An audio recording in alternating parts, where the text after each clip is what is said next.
पहली कहानी सूरज और राणा दे। पुराने जमाने में मान्यता यह थी कि पृथ्वी स्थिर है और सूर्य तथा चंद्रमा घूमते हैं। यह मान्यता युगों युगों तक चली।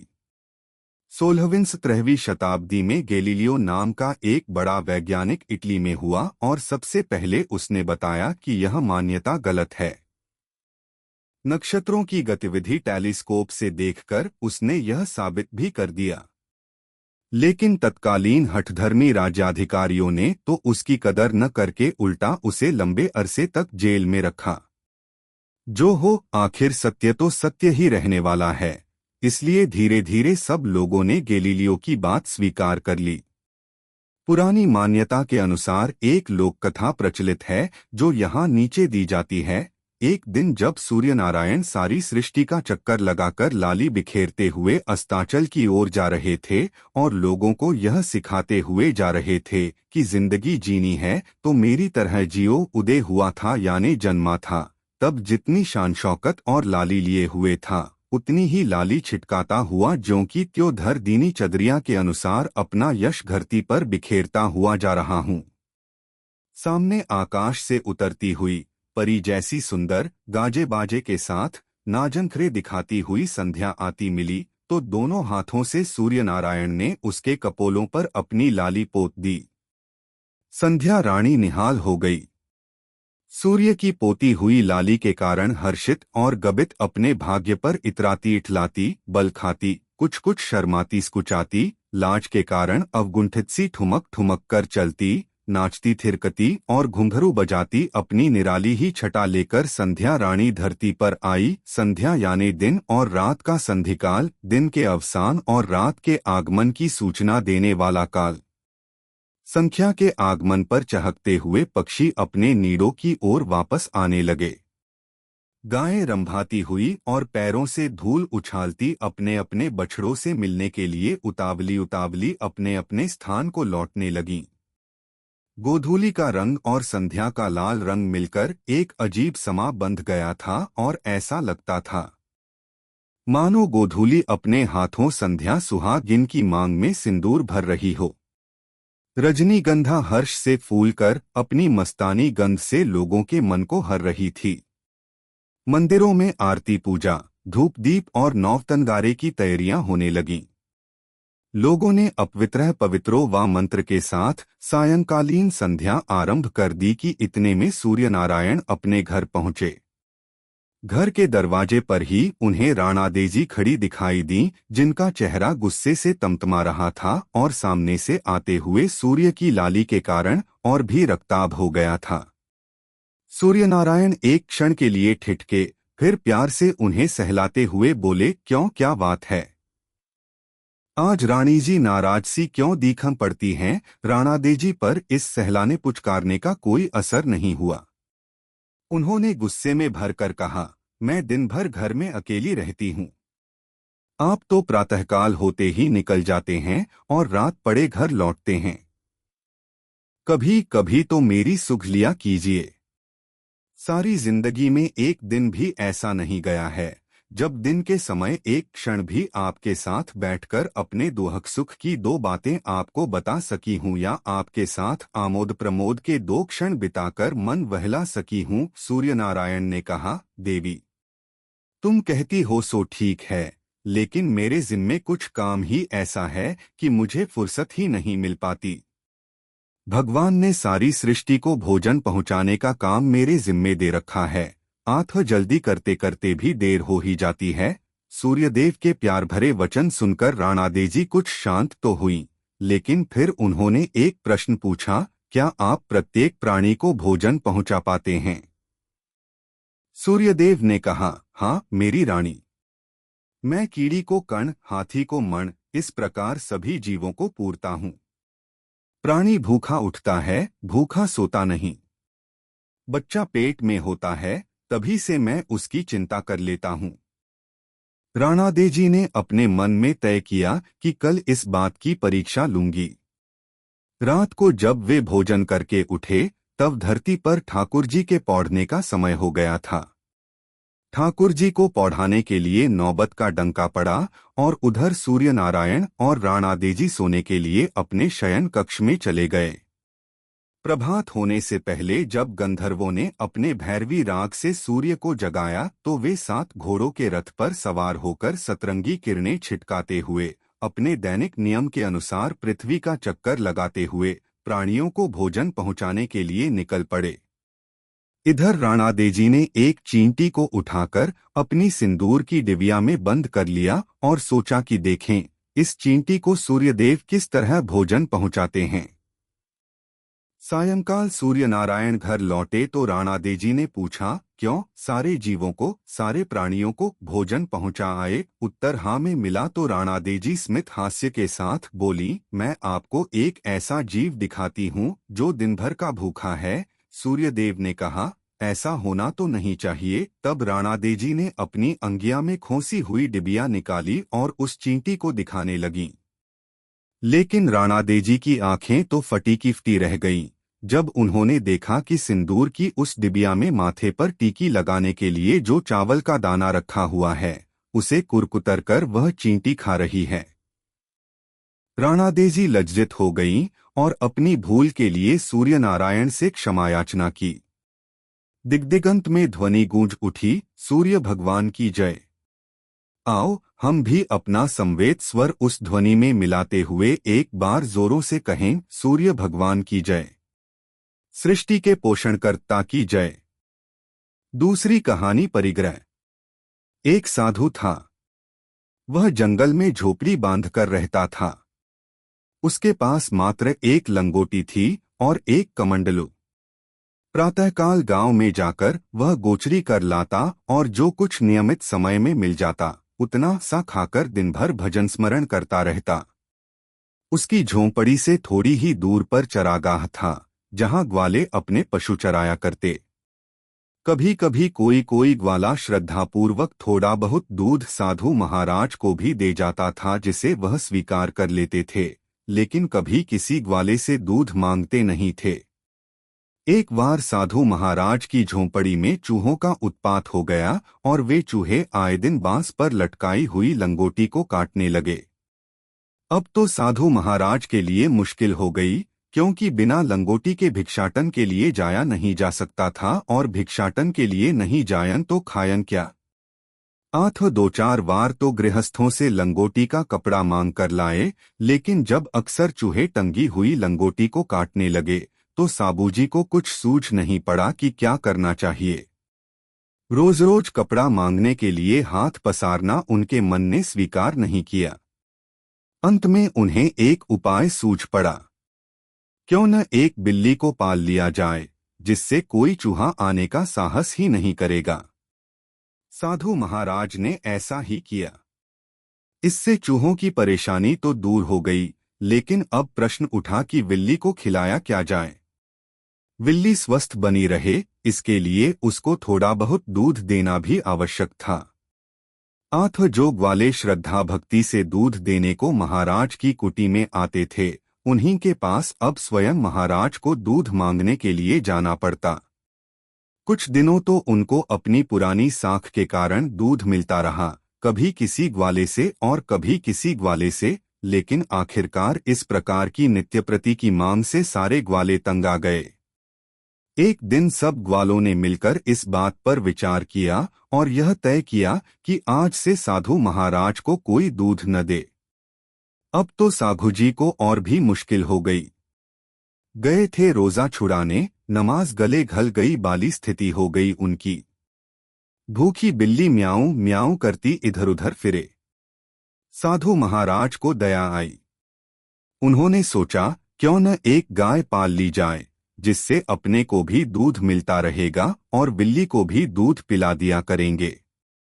लेकिन प्रश्न यह आया कि गाय खरीदने के लिए पैसे कहाँ से आवें, क्योंकि साधु जी की त्याग की जो साख थी वह धीरे धीरे कम होती जा रही थी। आठ गृहस्थों से पैसा मिलने की आशा धूमिल हो गई थी। साधु ने सोचा कि राजा के पास चलना चाहिए, शायद वहां अपनी याचना सफल हो जाए। ऐसा सोचकर वह राजा के पास गए और उन्हें आशीर्वाद देकर अपनी मंशा बताई। राजा ने अपनी गौशाला से एक अच्छी सी गाय साधु महाराज को दिलवा दी। महाराज तो निहाल हो गए। गाय व वाछे को लेकर झोंपड़ी में आए। अब वह भजन स्मरण की बात तो भूल गए और लग गए उस गाय की सेवाठल में। सुबह उठकर वे गाय को दूहते, फिर उसे चराने के लिए जंगल में ले जाते। आती दफे गाय के लिए घास काट कर ले आते। भागते दौड़ते गांव में जाकर भिक्षाटन करते और आते ही खा पीकर फिर गाय की सेवा में लग जाते। गाय दुहकर स्वयं दूध पीते और बिल्ली को पिलाते। उन्हें भजन स्मरण करने के लिए अब बहुत ही कम समय मिलता था। भागते दौड़ते दो चार राम के नाम लिए कि भजन की इतिश्री मान लेते थे। कुछ दिन तो लोग कुछ बोले नहीं, लेकिन आखिरकार किसान लोग साधु जी को अपने खेत में गाय चराने से तथा घास काटने से मना करने लगे। साधु जी ने सोचा, क्यों न 2-4 बीघा जमीन राज्य से अपने नाम लिखा लें, जिससे अपने खाने भर का अन्न भी हो जाएगा और गाय के लिए घास भी। न गांव में भिक्षाटन के लिए जाना पड़ेगा और न किसी ग्वाले से ही कुछ मांगना पड़ेगा। यह सोचकर उन्होंने जमीन का एक छोटा सा टुकड़ा अपने नाम लिखा लिया और लगे खेती करने। आदमी भी क्या अनोखा जीव है, उलझने अपनी बनाकर खुद ही फंसता जाता है। मकड़ी जिस तरह जाला बुनती जाती है और स्वयं ही उसमें कैद होती जाती है, उसी तरह मनुष्य भी अपनी समस्याएं और जरूरतें बढ़ाता जाता है और उसके ताने बाने में फंसता जाता है। यही हाल साधु महाराज का हुआ। अनजान में ही वे तो पूरे गृहस्थ हो गए। केवल स्त्री की कमी रही। वह भी शायद पूरी हो जाती, लेकिन सिर और दाढ़ी के सारे बाल सफेद हो चुकने के कारण उन्हें अपनी लड़की दे तो कौन दे। कुछ वर्ष तो साधु जी के चैन से कट गए, लेकिन मुश्किल तब आई जब आगे चलकर 1 साल भयंकर अकाल पड़ा और जिसके कारण खेत में कुछ भी निपजा नहीं। ऐसा होने से वे राज्य को जमीन का लगान नहीं चुका सके।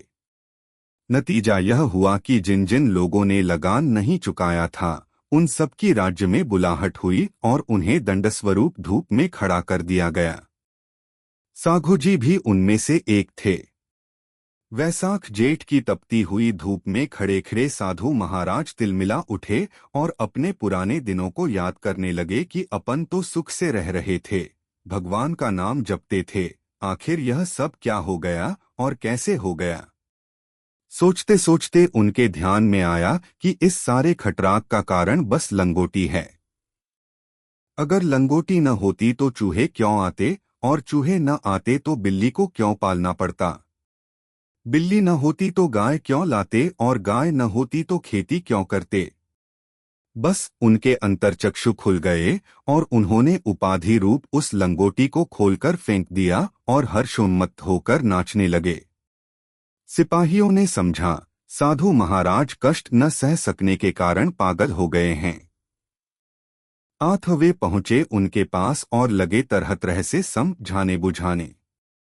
लेकिन साधु जी तो अपने आप में मस्त हो गए थे, इसलिए कुछ बोले नहीं। मन मस्त हुआ तब क्यों बोले। यह हाल था साधु महाराज का। सिपाहियों ने जाकर राजा को खबर दी। वह यहां आए। सारा हाल देखकर राजाजी अवाक रह गए, लेकिन वह थे समझदार। ताड़ गए कि साधु को ज्ञान की फटकार लगी है। उन्होंने शाप से डरकर महाराज से बहुत बहुत क्षमा याचना की और उन्हें तुरंत मुक्त कर दिया। साधु जी अपनी झोंपड़ी में आए और गाय तथा बिल्ली आदि को छोड़कर पूरे पूरे अंतर्मुखी होकर पुनः भजन स्मरण में लग गए और निर्द्वंद्व विचरने लगे। सच है, परिग्रह तो बंधन करता होता ही है, छोटा हो या बड़ा। संग्रह परिग्रह का ही दूसरा नाम नागपाश है। तीसरी कहानी ब्राह्मण और शेरनी। एक शिकारी था। एक दिन बैठे बैठे उसके मन में यह बात आई कि बयो न कोई जुगत भिड़ाकर एक सिंह को जीवित पकड़ लिया जाए और पिंजरे में बंद करके अपने घर में रखा जाए, जिससे उसे देखने के लिए आसपास के और दूर दूर के लोगों की भीड़ अपने घर पर सदा बनी रहे। साथ ही घर के बाल बच्चों के लिए भी यह खासा कौतूहल और मनोरंजन का साधन हो जाएगा। कहने की आवश्यकता नहीं कि उन दिनों चिड़ियाखाने आदि की व्यवस्था नहीं हुई थी। शिकारी ने युक्ति विचारी और उसके अनुसार खूब मोटी मोटी लोहे की छड़ें चारों ओर लगाकर उसने एक बड़ा सा पिंजरा बनवाया।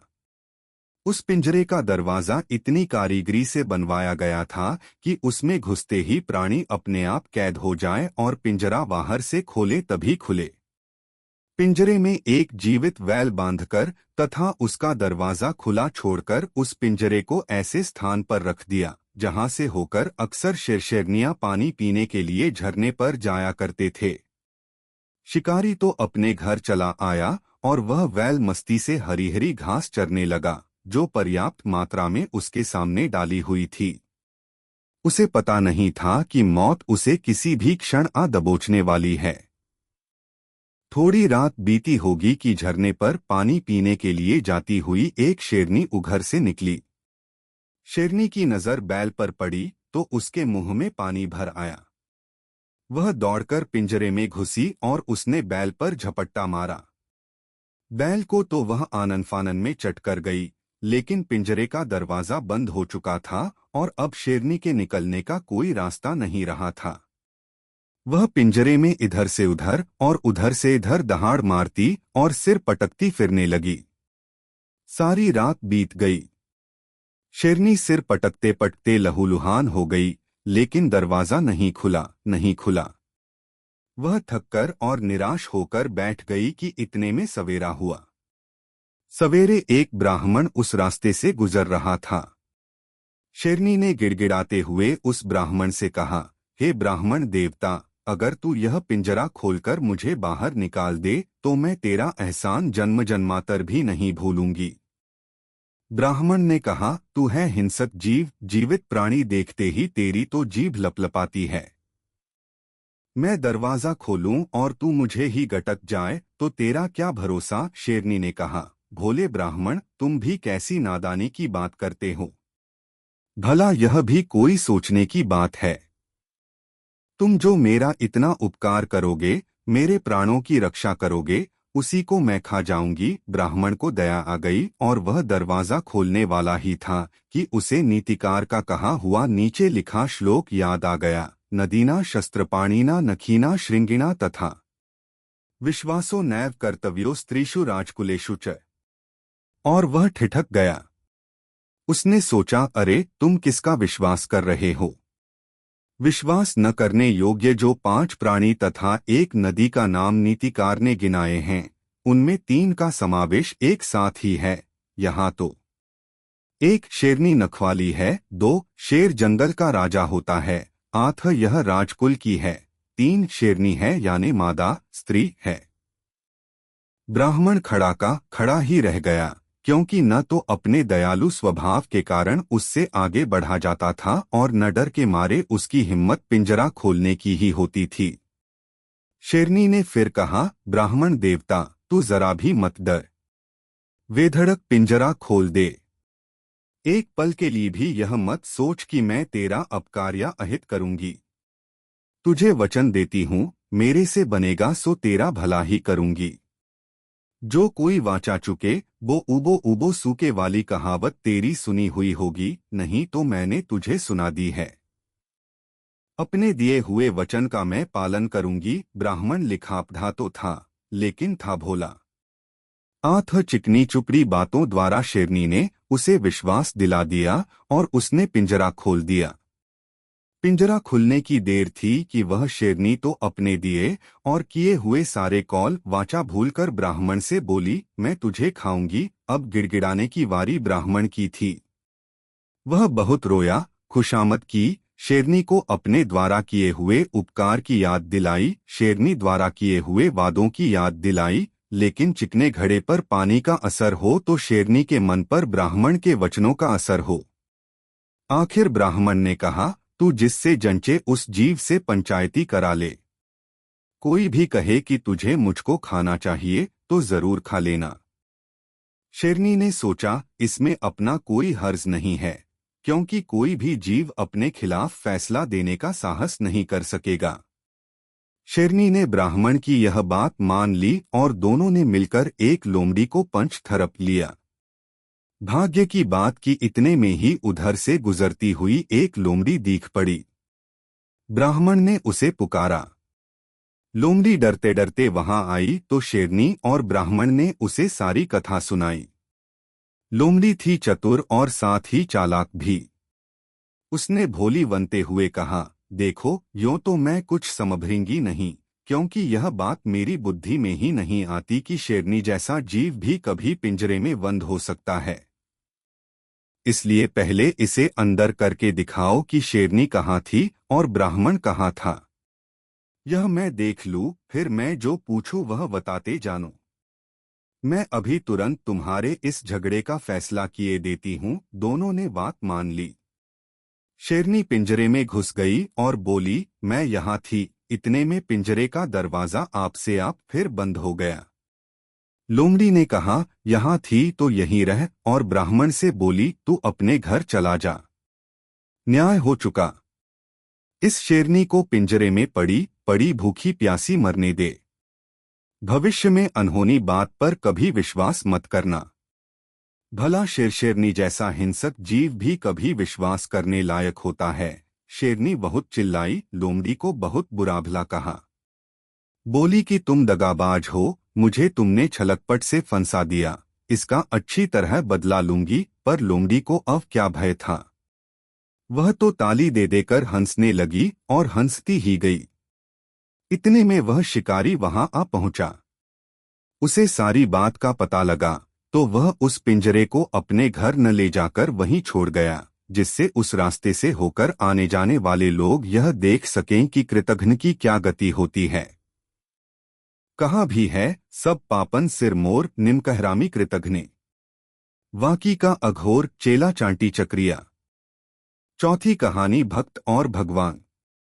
एक छोटे से कस्बे में एक ब्राह्मण रहता था जो बहुत संतोषी था। वह संध्यावंदन और पूजा पाठ नियमित रूप से करता, भगवान का नाम जपा करता और अपने आप जो कुछ प्राप्त हो जाता उसमें संतोष मानकर अपना निर्वाह किया करता। कभी किसी से कुछ याचना नहीं करता था। उसके पास शालिग्राम जी की एक मूर्ति थी। उसे भोग लगाकर ही वह स्वयं भोजन किया करता। ब्राह्मण को अपने आप इतना सा ही प्राप्त होता था कि वह रूजी सूखी रोटी खा ले। घी दूध के उसने कभी दर्शन नहीं किए थे और न इसके लिए उसने कभी चाह ही की थी। ऐसा करते करते कई वर्ष बीत गए। तब एक दिन शालिग्राम जी ने उसे स्वप्न में दर्शन दिए और कहा, ब्राह्मण, तुम्हारी भक्ति देखकर तो मैं बहुत प्रसन्न हूँ, लेकिन नित्य रूखी सूखी रोटी खाते खाते मेरे पेट में दर्द होने लगा है।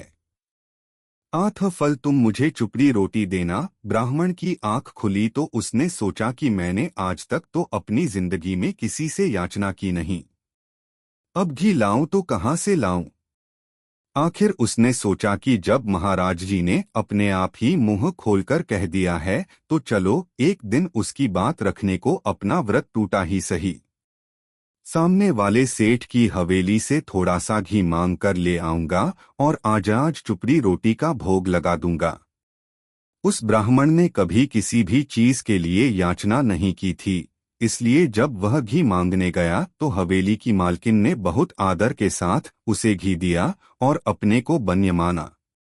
ब्राह्मण ने चुपड़ी रोटी का भोग लगाया और संतोष माना। रात को फिर शालिग्राम जी दीख पड़े और बोले, ब्राह्मण, तेरी चुपड़ी रोटी से मैं प्रसन्न हूँ, लेकिन कल भोग के समय मुझे रोटी के साथ थोड़ा ज्यादा सा ताजा ताजा मक्खन अलग से भी दे तो मैं अधिक प्रसन्न हूँ। ब्राह्मण हंसा और बोला, महाराज, द्वापर युग को बीते आज 5000 वर्ष हो चुके हैं। कहते हैं उन दिनों नंद बाबा के यहाँ 9 लाख गायें थीं, तो भी दूधमक्खन से आपकी तृप्ति नहीं होती थी। अपने ही घर में यशोदा मैया से लुक छिपकर चुराकर आप मक्खन खाया करते थे और इसीलिए आपका नाम माखन चोर पड़ गया था। इसके अलावा आप अहीर की छोहरियों से चिरौरी कर करके भी मक्खन मांगा करते थे और वे छोरियां आपको मनचाहा नाच नचाया करती थीं। बहुत दफे आप लूट खसोट कर भी मक्खन खा जाया करते थे, जिसके फलस्वरूप आए दिन यशोदा मैया को ग्वालिनों से उलाहना सुनना पड़ता था।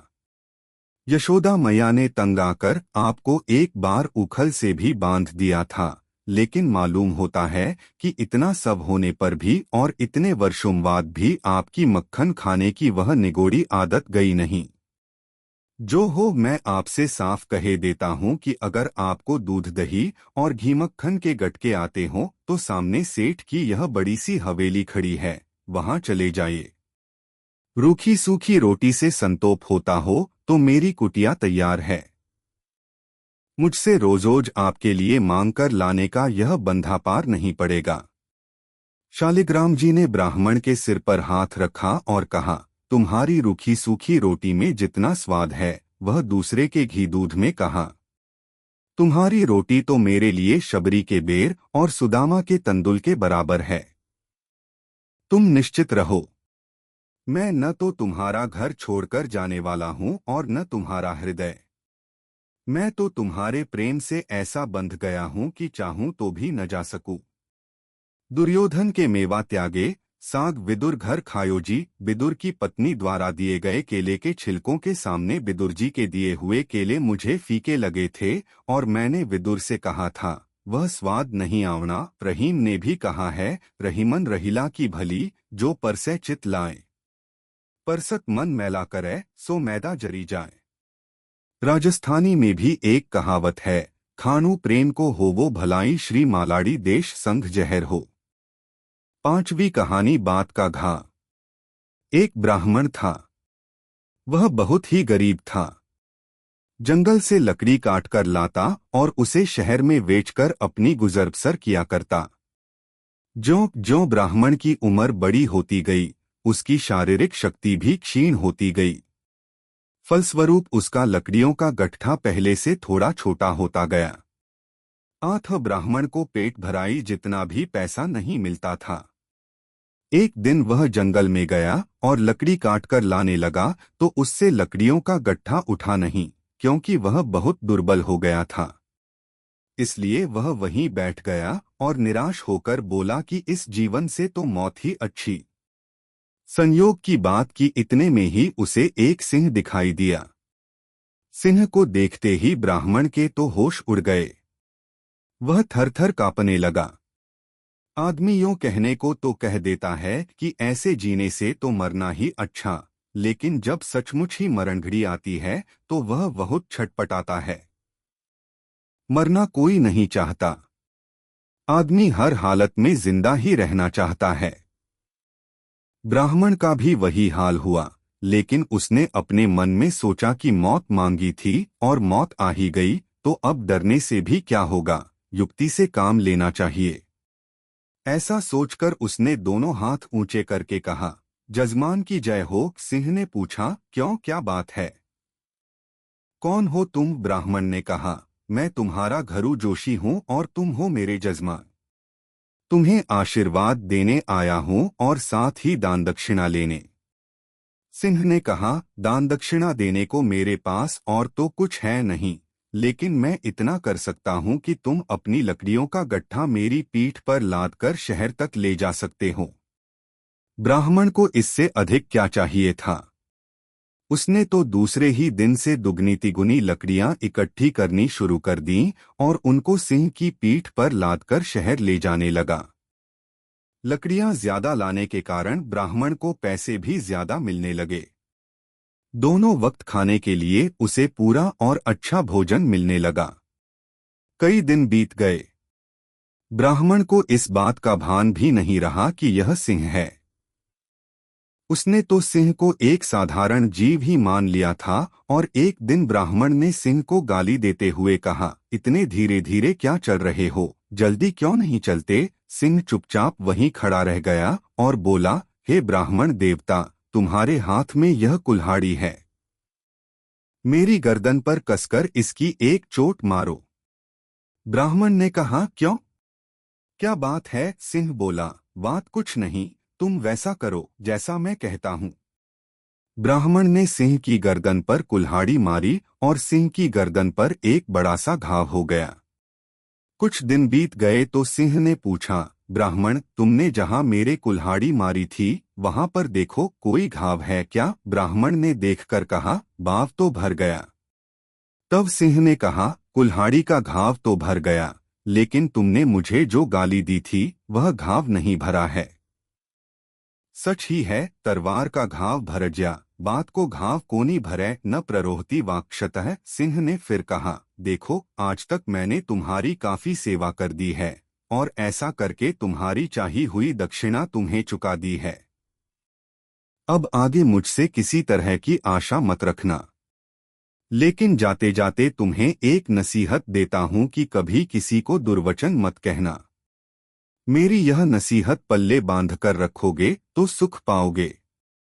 ऐसा कहकर सिंह बोला, जा घर विप्पर आप ये। सिंह किसका जज्मा। छठी कहानी सदा न रहे। एक सेठ था। वह धनी तो था ही, तबीयत वाला भी बहुत था। शहर में कोई भी चीज बिकने आए, वह दिन भर में बिके सो बिके, और जो न बिके उसे शाम को सेठ खरीद लेता था। एक दिन एक आदमी बाजार में कागज का टुकड़ा हाथ में लिए हुए उसे बेचने को घूम रहा था। कागज के टुकड़े पर लिखा था, सदा न रहे। वह आदमी उस कागज के टुकड़े को लिए हुए बाजार में आदमी आदमी को दिखाता फिरे, लेकिन जरा से कागज के टुकड़े को खरीदे कौन। आखिर शाम हो गई, तब वह आदमी उस सेठ के घर पहुंचा। सेठ ने वह कागज अपने हाथ में ले लिया और उस आदमी को बताई हुई कीमत चुकाकर उस कागज के टुकड़े को खरीदकर अपनी पगड़ी के पल्ले में बांध लिया। रागद्वेप वाले लोग हर जगह रहते ही हैं।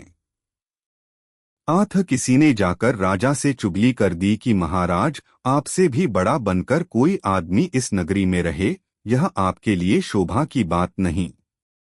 राजा नादान बुद्धि का था, इसलिए कोई न कोई झूठा अपराध लगाकर तुरंत सेठ को पकड़वा कर जेल में डाल दिया। सेठ बेचारा क्या करता, राज को सिर पर कर गेलो, पासो पड़े सो दाव, राजा करे सो न्याव। सेठ जेल में पड़ा पड़ा अपने दुहक के दिन बिताया करता।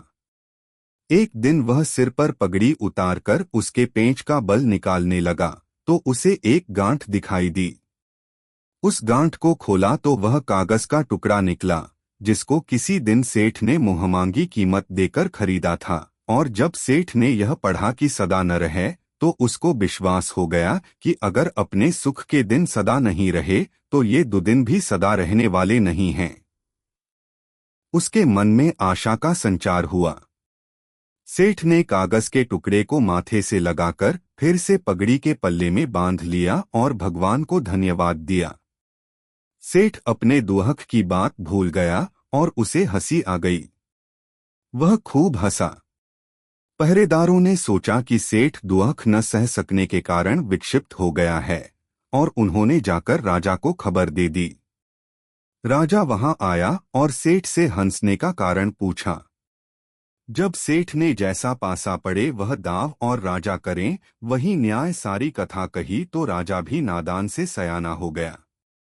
उसको अपनी भूल दिखाई दी। सेठ से बार बार माफी मांगकर उसे तत्काल छोड़ दिया। सेठ अपनी हवेली में आकर पूर्ववत रहने लगा। सुख में इतराइए नहीं, दुख में घबराइए नहीं। सुख दुख तो दिन और रात की तरह हैं, आते हैं और जाते हैं। 7वीं कहानी बांदी द्वारा वोध लोभ का परिणाम। रामनगर के राजा भीमसिंह की कन्या पद्मावती जितनी रूपवती थी उतनी ही अय्याश और शौकीनत्वियत भी थी। स्वभाव की उदार होने के कारण वह दास दासियों को बख्शीश बहुत दिया करती थी, इसलिए नौकर नौकरानी जानते हुए भी उसके दुर्गुणों के बारे में मुंह नहीं खोलते थे। माता पिता की इकलौती संतान होने के कारण पद्मावती बहुत ही लाड़ प्यार में पली थी। पलंग पीठ तजी गोद हिंडोरा, से न दीन्ह पग अवनी कठोरा की उक्ति उस पर लागू होती थी। पद्मावती के स्वभाव में तीखापन बहुत था। राजस्थानी में एक कहावत है, घना लड़ाइडो टाबर ईतरे। यही हाल था पद्मावती का। होते करते पद्मावती युवावस्था में पहुंची। जवानी दीवानी के अनुसार एक दिन मंत्री के लड़के से उसकी आंख लड़ गई और वे दोनों ही अपना अपना दिल एक दूसरे को दे बैठे। मंत्री का लड़का इतना सुंदर था कि देखया निजर लागे, हाथ लगाया गात मैलो हो। पाप कर्म करने और उसे छिपाने के लिए पद्मावती ने एक युक्ति रची। उसने दीवान के बेटे को अपना धर्म भाई बना लिया और इस नाते जनानी ड्योढ़ियों में उसका आना जाना अबाध रूप से हो गया। लोक दिखावे के लिए श्रावणी के दिन राखी का नेग होता, भैया दूज के दिन उसे भोजन पर बुलाकर जिमाती, लेकिन लुके छिपे एकांत में सब कुछ चला करता। तुलसीदास जी ने कलयुग का वर्णन करते हुए कहा है, गिने न कोई अनुजा तनुजा, यही हाल था इन दोनों का। दिन बीतते गए, लेकिन आखिर पाप का घड़ा तो फूटना ही था। राजा रानी को सारी बात का पता लग गया, लेकिन उन्हें पता तब लगा जब बाजी हाथ से निकल चुकी थी। कोई मार्ग नहीं रह गया था। राजा रानी बहुत दुखी हो गए और उन्होंने यह निश्चय किया कि कुछ दिनों के लिए तीर्थाटन पर चले जाना चाहिए। वहां पर भगवान से प्रार्थना करेंगे तो शायद कुछ सुनाई हो जाए और शर्म से बच सकें। ऐसा सोचकर राजा रानी दोनों जने महीने भर की यात्रा पर निकल पड़े। अपनी लाडली रास्ते पर आ जाए, इसके लिए नित्य प्रातः सायं प्रार्थना करने लगे और भांति भांति की मनौती मनाने लगे। इधर रामनगर में लाडो रानी पद्मावती को जब एकांत मिल गया तो वह आए दिन अपनी विश्वस्त कुटनी को भेजकर मंत्री के लड़के को रात के वक्त बुलाने लगी। एक दिन सायंकाल जब पद्मावती पूरी मदमस्ती में थी, तब एक तरफ तो उसने अपनी मुनिया नाम की बांदी को यह कहकर अपने शयन कक्ष में भेज दिया कि जाओ और उस कमरे को अच्छे से अच्छा सुसज्जित करो। सारे फर्श पर कालीने बिछा दो, पलंग पर नरम से नरम खूब मोटा गद्दा डाल दो और दुग्धफेनवत श्वेत चादर उसके ऊपर बिछा दो। चारों ओर फूलमालाएं और गजरे लगाकर बढ़िया से भिया इत्र का छिड़काव कर दो तथा भांति भांति की शराब की बोतलें और प्यालियां वहां पर सजा दो। और दूसरी एक कुटनी को भेजकर मंत्री पुत्र को कहला दिया कि आधी रात के वक्त वह पद्मावती के महलों में आ जाए। मुनिया शयन कक्ष में गई और राजकुमारी ने जैसा बताया था उससे भी द्विगुणित मात्रा में उसे सजा दिया। सुसज्जित कर चुकने के बाद मुनिया के मन में यह कौतूहल हुआ कि इतना नरम यह बिछौना है, इस पर सोने में कैसा आनंद आता होगा। चूंकि राजकुमारी के आने में अभी देर थी, आथ कौतूहलवश वह बांदी बिस्तर पर जरा सा लेट गई। भाग्य की बात उसे तो लेटते ही नींद आ गई और ऐसी गहरी नींद आई कि समय की सुध ही न रही। रात हो गई और पद्मावती अंगड़ाई लेती हुई अपने शयन कक्ष में आई। अपने बिछौने पर बांदी को सोई हुई देखकर उसके तनबदन में आग लग गई, नथुने फड़कने लगे, मुंह में झाग आ गए और कड़क कर बोली, कमबख्त, बांदी की जात होकर तेरी यह मजाल, तेरी यह जुर्रत। ऐसा कहकर वह पास ही टंगे चाबुक को उतारकर तुरंत ही मुनिया पर पिल पड़ी। मुनिया हड़बड़ाकर उठी। एक बार तो वह हक्की वक्की रह गई, घबरा गई, लेकिन दूसरे ही क्षण में उसे पता नहीं क्या सूझा कि वह तो चाबुकों की मार के बीच ही खिलखिलाकर हंसी और ऐसी हंसी की हंसती ही चली गई। पद्मावती ठिठक गई, उसका हाथ चाबुक समेत उठा का उठा ही रह गया। उसे लगा जैसे कोई प्रेत हंस रहा हो। वह डर गई, भयभीत हो गई। भय के मारे उसका सारा शरीर पीला पड़ गया। वह थर थर कांपने लगी। फिर किसी तरह हिम्मत बटोरकर बोली, मुनिया, तुझे हो क्या गया है? चाबुकों की मार से तेरा शरीरन लहूलुहान हो गया है और तू है कि इस तरह हंसे जा रही है। मुनिया बोली, मालकिन, मेरा कसूर माफ हो, लेकिन बात यह है कि मैं जो थोड़ी सी देर और वह भी केवल कौतूहलवश इस बिस्तर पर लेट गई तो मुझे यह दंड मिला, किंतु मुझे हैरानी इस बात की है कि मेरी सुकुमार मालकिन को जो प्रतिदिन ही इस बिस्तरे पर सोती हैं, कैसा दंड मिलेगा। मुनिया का इतना कहना था कि पद्मावती सुन्न हो गई। चाबुक उसके हाथ से गिर पड़ा और धम्म से जमीन पर बैठ गई। बैठ क्या गई, गिर गई। कुछ देर में संभली तो मुनिया को खींचकर अपनी छाती से लगा किया, उसके घावों पर अपने हाथों से मरहम पट्टी की, उसे पुचकारा, दुलारा, गरम गरम दूध अपने हाथों से पिलाया और फिर वह रोने लगी। रोते रोते उसकी हिचकियां बंध गईं और वह बेहाल हो गई। पीछे की उसकी सारी करतूतें, सारे पाप मूर्त रूप होकर उसकी आंखों के सामने से एक एक करके गुजरने लगे और वह बहुत ही घबरा गई। अंत में किसी तरह अपने पर काबू पाकर मुनिया से बहुत बहुत क्षमायाचना की। आंसुओं से अपने सारे पुराने पापों को धोया और उसी दिन से सारी अय्याशी छोड़कर सादा सेवामय जीवन बिताने लगी, पराये दुहक को अपना दुहक मानने लगी और जरूरत में सबकी यथासाध्य सहायता करने लगी, तन से, धन से और मन से। राजकुमारी में यह आकस्मिक परिवर्तन देखकर सबको आश्चर्य हुआ, लेकिन किसी को भी यह पता नहीं था कि इतना चमत्कारी अंतर हो कैसे गया। राजा और रानी तीर्थाटन से लौटे तो उन्हें अपनी कन्या में यह अनपेक्षित लेकिन मनोनुकूल परिवर्तन देखकर बहुत ही सुख हुआ और यह सोचते हुए कि यह अपने तीर्थाटन का पुण्य फल है, उन्होंने अपने भाग्य को और तीर्थाटन की महिमा को सराहा। सही स्थिति का, सच्ची बात का किसी को भी पता नहीं था। अगर था तो स्वयं पद्मावती को या मालूम है, मुनिया को या इस कहानी के पाठकों को। 8वीं कहानी लोभ का परिणाम। एक बनिया था। वह बहुत लोभी था और अव्वल नंबर का कंजूस भी।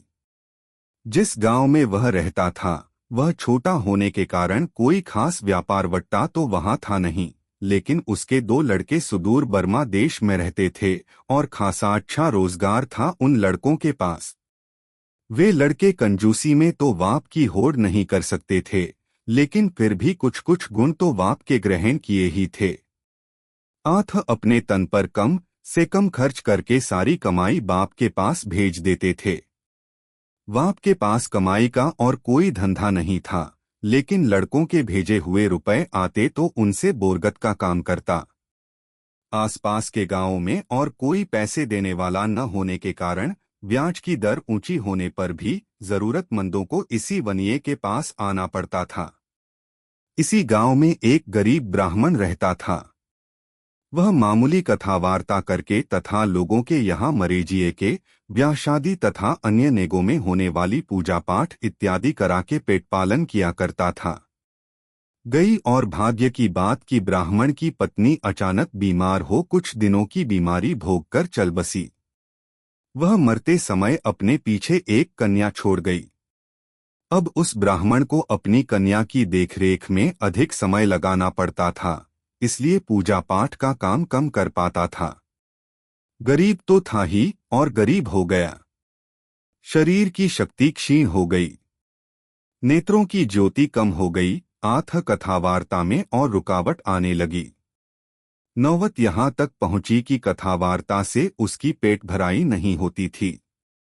आथ बाध्य होकर उसे भिक्षा मांगने जैसा घृणित धंधा शुरू करना पड़ा।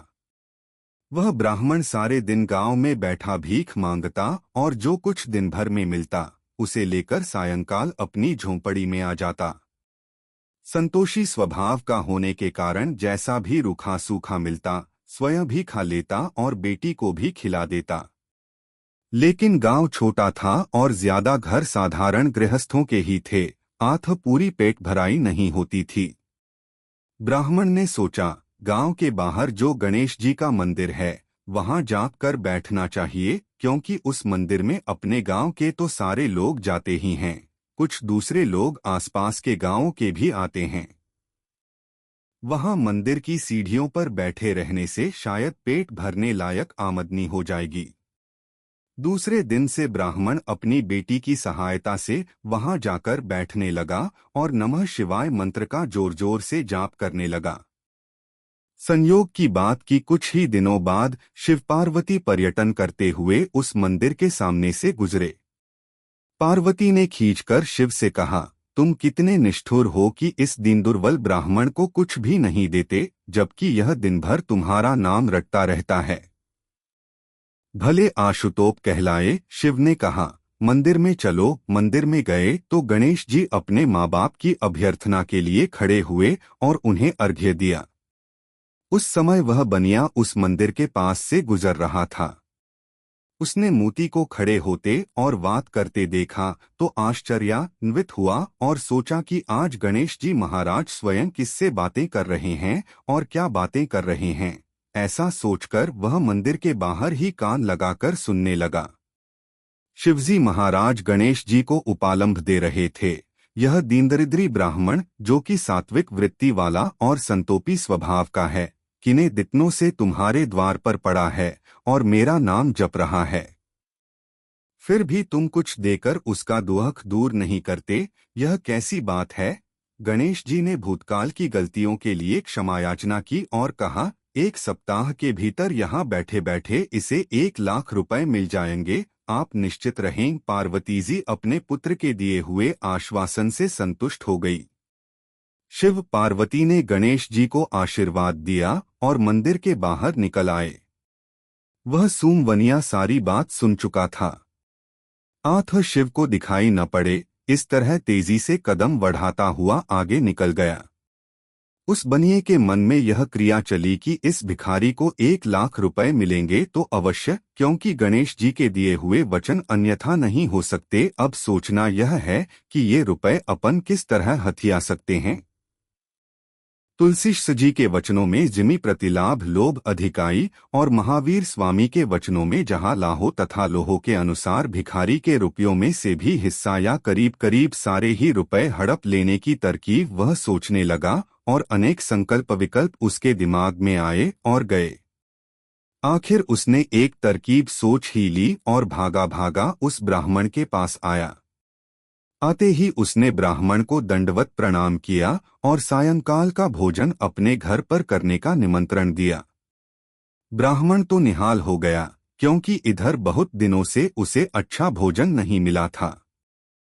ब्राह्मण ने पूछा, मैं अपनी बेटी को भी साथ ला सकता हूँ क्या? वनिये ने कहा, महाराज आपकी कृपा है, अवश्य लाइए, और लगा भांति भांति से खुशामद और निहोरा करने।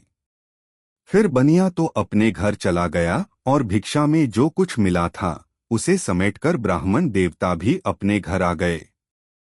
आते ही उन्होंने सारी बात अपनी बेटी को बताई। बेटी ने कहा, आपने हाँ भरी है तो अवश्य चलूंगी, लेकिन यह आदमी जिसकी आप बात करते हैं इतना सूम है कि बिना किसी स्वार्थ के इस तरह चिकनी चुपड़ी बातें करे और आदरपूर्वक भोजन पर बुलाए, यह अनहोनी सी बात है। इसमें अवश्य कुछ न कुछ रहस्य है। लड़की चतुर और बुद्धिमती थी। उसने कहा, पिताजी, वह वनिया जब कुछ भी कहे या पूछे तो उसका उत्तर मुझे देने दीजिएगा, आप बीच में बोलिएगा नहीं। बाप बेटी के बीच यह तय हो गया और दोनों पहुंचे उस बनिए के घर। बनिए ने बहुत सत्कार किया और बहुत अच्छा भोजन कराया। भोजनम के बाद बनिए ने कहा, पंडित जी, मैं आपसे एक सौदा करना चाहता हूँ, और वह यह कि आपको 7 दिन तक भिक्षा में जो कुछ मिले अथवा और किसी तरह आपको जो कुछ प्राप्त हो वह सब मुझे दे दीजिए, और बदले में मैं आपको 1000 रुपए दे देता हूँ। 1000 रुपए का नाम सुनकर ब्राह्मण देवता के मुंह में पानी भर आया, लेकिन चूंकि वह अपनी बेटी के साथ वचनबद्ध था, आथ कुछ बोला नहीं। लड़की ने तुरंत ताड़ लिया कि अपने को तो शाम तक मुश्किल से 1-2 आना और थोड़ा बहुत अनाज मिलता है, इतने से के बदले 1000 रुपए कौन देगा? अवश्य कोई न कोई विशेष कारण है। आठ वह नट गई और बोली, सेठ जी, आप भी कैसी बातें करते हैं? 1000 रुपए में कोई आदमी अपना भाग्य बेचा करता है क्या? माना कि आज मेरा पिता मुश्किल से पेट भराई जितनी भीख प्राप्त करता है, लेकिन पुरुष के भाग्य का क्या ठिकाना कि कब उदय हो जाए। इसके लिए कहा गया है, पुरुषस्य भाग्य दैवो न जानाति, तो हम अपना भाग्य कैसे बेच दें? सेठ तो 1000 से 2000, 2000 से 4000 और इस प्रकार बढ़ते बढ़ते 50,000 तक पहुंचा। सेठ ने सोचा कि 50,000 दे देते हैं तो भी 50,000 की कमाई तो हो ही जाएगी। लड़की ने सोचा, घड़ी खींचा टूटे, आथ अब अपने को मान जाना चाहिए। सौदा तय हो गया और वनिये ने 50,000 रुपए नकद गिन दिए। आपस में यह तय हो गया कि वह ब्राह्मण आज तक जितनी तन्मयता से और जिस तरह मंदिर की सीढ़ियों पर बैठकर भीख मांगता था, उसे उसी तरह कम से कम 7 दिन तक और करना होगा। अब तो बनिया रोज जाने लगा उस मंदिर के पास, यह देखने के लिए कि उस ब्राह्मण को आज क्या प्राप्त होता है। लेकिन ब्राह्मण को तो वही 1-2 आने के पैसे तथा 1-2 मुट्ठी अनाज मिलता था। एक एक करते पूरे 6 दिन बीत गए। बनिए ने सोचा, बात क्या है? शिव और गणेश में जो बातें हुई हैं, वे अन्यथा तो हो नहीं सकती। उसके अनुसार ब्राह्मण को 1 लाख रुपए अवश्य मिलने चाहिए, क्योंकि अगर शिव पार्वती के सामने की हुई गणेश जी की प्रतिज्ञा झूठी सिद्ध हो जाए तो प्रलय ही हो जाए। 7वें दिन वह स्नान आदि करके तिलक छापा लगाकर माला जपता हुआ और यह सोचता हुआ कि आज रुपए अवश्य मिलेंगे, मंदिर की सीढ़ियों पर उस ब्राह्मण के पास पहुंचा। देखता क्या है कि फिर गणेश जी महाराज शिव पार्वती से बातें कर रहे हैं। बनिया छिपकर पीछे की तरफ खड़ा हो गया और दीवार से कान लगाकर सुनने लगा कि देखें आज फिर क्या बात होती है। सर्वप्रथम शिवजी के शब्द उसके कानों में पड़े, क्यों गणेश, क्या हुआ? यह ब्राह्मण तो उसी तरह भीख मांगता है। मालूम होता है तुमने इसे कुछ दिया दिलाया नहीं। गणेश जी ने कहा, पिताजी 50,000 रुपए तो इसे एक वनिये से दिला दिए हैं और दूसरे 50,000 भी आज ही और अभी दिला देता हूँ। बनिये ने सोचा यह क्या बात है और वह दीवार से अपना कान हटाने लगा। लेकिन जब उसने यह देखा कि कान तो दीवार के साथ बुरी तरह चिपक गया है और छूट नहीं रहा है, तो उसके आश्चर्य और दुहक का ठिकाना न रहा। उसने अपने हाथ का जोर लगाना चाहा तो हाथ भी चिपक गए। अब तो बनिया बहुत ही परेशान हो गया, घबरा गया। इतने में उसके कान में आवाज सुनाई दी, सुन बनिया, कान और हाथ छुड़ाने का तेरा प्रयत्न व्यर्थ होगा जब तक कि तू सीढ़ियों पर बैठे हुए उस ब्राह्मण को दूसरे 50,000 रुपए नहीं गिन देता। बनिए को काटो तो खून नहीं। लेकिन बेचारा करता क्या? अपने घर से दूसरे 50,000 रुपए मंगाकर चुपचाप ब्राह्मण को दिए, तब जाकर वह मुक्त हुआ। बनिया गया था ठगने, ठगा गया खुद। उसे आज पता लगा कि नीचे लिखी कहावतें कितनी सच हैं। लालच बुरी बलाए, लालच गलो कटावे, पाप को वाप लोभ, घणु लोभ ले डूबे आदि। इधर ब्राह्मण देवता के पास जब 1 लाख रुपए हो गए तो उसने भिक्षावृत्ति छोड़ दी और सुखपूर्वक रहने लगा। उसने फिर से हल्का हल्का कथावार्ता का क्रम आरंभ कर दिया, लेकिन अब वह कथा आदि अपने घर पर ही करता था, किसी दूसरे के घर पर जाकर नहीं, क्योंकि अब वह दान दक्षिणा के लिए ऐसा नहीं करता था। जितना सा बन पड़ता था स्वांतः सुखाय ही करता था। अच्छे सात्विक विचारों का कुटुंब और सुपात्र देखकर उसने लड़की के हाथ पीले कर दिए। लड़की ससुराल जाकर अपनी सुघड़ता और अच्छे विचारों के कारण पति के साथ साथ सास-ससुर की भी बहुत स्नेहभाजन हुई और वहां सुखपूर्वक रहने लगी। कहते हैं इससे मिलती जुलती एक कथा श्रीमद्भागवत में भी है। 9वीं कहानी कर्मफल। एक जटाधारी साधु था जो सारे शरीर पर भभूत रमाए रहता और माथे पर लंबे और मोटे तिलक किए हुए मोटे मोटे मनकों की माला फेरता रहता। बीच बीच में जटा में से एक दिव्या निकालकर उसमें रखी हुई शालिग्राम जी की मूर्ति बाहर करता और धूनी के पास रोपे हुए चिमटे में लगी हुई कड़ियों को बजा बजाकर जोर जोर से नारायण नारायण के नाम का उच्चारण करते हुए लोगों का ध्यान अपनी ओर आकर्षित करने की चेष्टा किया करता। उस साधु ने अपने शरीर को तो पूरी तरह वश में कर रखा था। काया को झुलसाने वाली जेठासाड़ की धूप और लू के दिनों में वह पंचधूनी तपा करता, पर साधु का मन उसके कहे में न था। वह अपनी इच्छा अनुसार विचरण करता रहता। साधु ने मन को वश में करने की कोई आवश्यकता भी नहीं समझी थी और न इसके लिए कभी कोई प्रयत्न ही किया था। उसे तो केवल लोगों के मन पर अपने महात्मापन की धाक जमाने की ही चिंता रहती थी, क्योंकि वह लोकैष्णा का बहुत भूखा था। आठ जब साधु की जीभ रामधुन गाती होती तो उसका मन कभी कलाल की भट्टी पर और कभी वेश्या के कोठे पर होता। कभी किसी रानी के महलों में उसके श्रृंगार कक्ष में होता, तो कभी शौकीन बाबुओं के साथ बाग बगीचों की सैर करता होता। साधु घर छोड़ने से पहले किसान था, इसलिए उसका मन दिन में 5-10 चक्कर अपने पुराने घर और खेत खलिहान के भी लगा आता। इस तथाकथित साधु महात्मा के पास गांजा सुल्फा पीने वाले मादिया भाइयों तथा लफगे लोगों का खासा जमघट लगा रहता और वे लोग बाबाजी की जय जयकार करते रहते।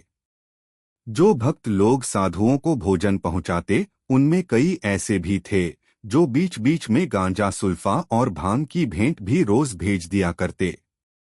इसलिए गंजेड़ी भंगेड़ी और सुल्फेवाजों के लिए ये सब चीजें इस धूनी पर मुफ्त ही सहज सुलभ थीं। कई सद्गृहस्थ भी बाबा की धूनी पर आकर वहां की राख अपने माथे पर लगाया करते और वे ऐसा इस आशा से करते थे कि पता नहीं कब बाबा की मेहर हो जाए और अपना बेड़ा पार हो जाए, मनोवांछा पूरी हो जाए। साधु की धूनी के ठीक सामने ही एक वेश्या रहती थी। स्वभावतः उसका रहना सना ठाठ-बाट था।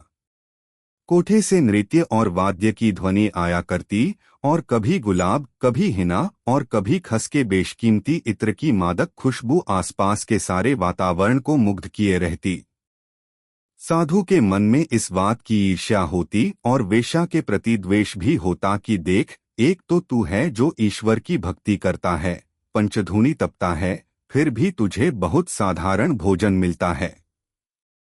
मोटे खद्दर की खुरदरी लंगोटी और शरीर को चुभने वाले कंबल ओढ़ने बिछाने को मिलते हैं, और एक वह अधम पापिनी नारी है जिसे 56 प्रकार के व्यंजन खाने को मिलते हैं। फर्श पर बेशकीमती कालीनें बिछी हुई हैं और ओढ़ने फनने वो पश्मीना, रेशम तथा जरीकसीदे के कपड़े मिलते हैं। कपड़े ही क्यों, उसकी जूतियों पर भी सलमा सितारा और बीच बीच में मोती यूं चमकते हैं जैसे उसका चाग्य चमकता हो। कोठे के नीचे सवारी के लिए नामी घोड़ों की गाड़ी खड़ी रहती है, जिस पर बैठे हुए कोचवान और सईस के कपड़े भी राजसी ठाठ के होते हैं।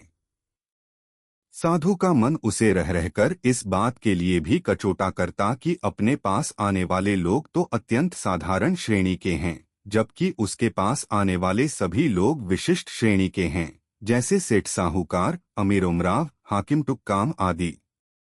इसके सिवा कभी कभी तो स्वयं राजकुमार भी दिखाई पड़ जाते हैं।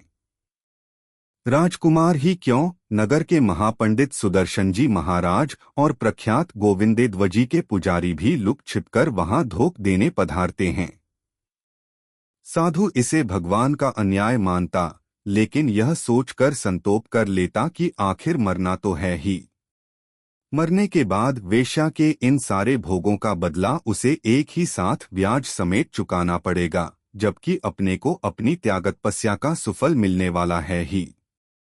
फिर भी साधु का वह संतोष स्थायी होता और रह रहकर उसे अपनी अवस्था पर तरस आता रहता। बहुत बार उसकी यह इच्छा होती कि बस चले तो अपना जीवन उस वेश्या के जीवन से बदल ले और फिर मन भरकर भोग भोगे। उघर वेश्या की यह हालत थी कि वह जो कुछ करती, यह समझकर करती स्वधमे निधन श्रेयः, वह सब कुछ पद्मपत्र मिवाम्भसा की तरह करती थी। उसका मन भगवान में रत रहता था। साधु की त्यागतपस्या को वह भक्तिभरी नजरों से देखती। वह जब साधु को तथा उसके भक्तों को यह पद गाते सुनती, सुआ पढ़ावत गणिका तारी, तारियो सदन कसाई, तो वह आत्मविभोर हो उठती और उसका यह विश्वास और भी दृढ़ हो जाता कि उसके लिए भगवान के चरणों में स्थान है तो सही। वह स्वयं 2 पद बराबर गुनगुनाती रहती। एक तो प्रभु मोरे अवगुण चित न घरो और दूसरा जिसों तिसों हूँ दास तिहारो। कुल मिलाकर मतलब यह कि साधु तो मात्र तन से साधु था, मन से तो वह वेश्या ही था, जबकि वह वेश्या शरीर से वेश्या होते हुए भी मन से साधु थी। साधु ने यह नियम बना रखा था कि जब भी कोई आदमी वेश्या के कोठे पर चढ़ता तो वह एक पत्थर उठाकर अलग रख देता और लोगों से कहा करता कि यह उस वेश्या का पाप है। होते होते वह ढेर बड़ा सा हो गया तो एक दिन साधु ने पुकारकर उस वेश्या से कहा, जरा आंखें खोल कर देख तो सही, तेरे पापों का ढेर कितना बड़ा हो गया है। साधु के वचन सुनकर तथा पत्थरों के उस बड़े ढेर को देखकर वह वेश्या एक बार तो कांप उठी, लेकिन दूसरे ही क्षण हंसकर साधु से इतना ही कहा, साधु महाराज, दूसरों के दोप देखने से पहले जरा अपने भीतर झांककर तो देख लीजिए। तन्ने पराई कै पड़ी, तू तेरी नमेड़ वात आई गई हुई। दिन बीतते गए। संयोग की बात की उस साधु और उस वेश्या का शरीर एक ही दिन छूटा। जब विष्णु के पार्षद वेश्या के कोठे की तरफ गए और यम के भयंकर दूत साधु की धूनी की तरफ, तो साधु का अंगुष्ठ मात्र जीव जोरों से चिल्लाया और बोला, अरे तुम भूल कर रहे हो। तुम्हें यमराज ने निश्चय ही सामने वाली वेश्या को ले जाने के लिए भेजा है, और विष्णु के जो पार्षद वहां गए हैं वे मुझे लेने आए हैं। तुम दोनों एक साथ ही अपना अपना रास्ता भूल गए हो। फिर से याद करो। यमदूतों ने मुग्दर हिलाते हुए गर्जनाभरी वाणी में कहा, भूल इस धरती के लोगों से हुआ करती है, हम लोगों से नहीं। ज्यादा चीखो चिल्लाओ मत, चुपचाप हमारे साथ चले चलो। साधु का वह जीव तो भयभीत हो गया, कांप उठा और सोच ही नहीं सका कि आखिर यह क्या हो गया और कैसे हो गया, लेकिन कुछ उपाय तो था नहीं, चुपचाप उनके साथ हो लिया।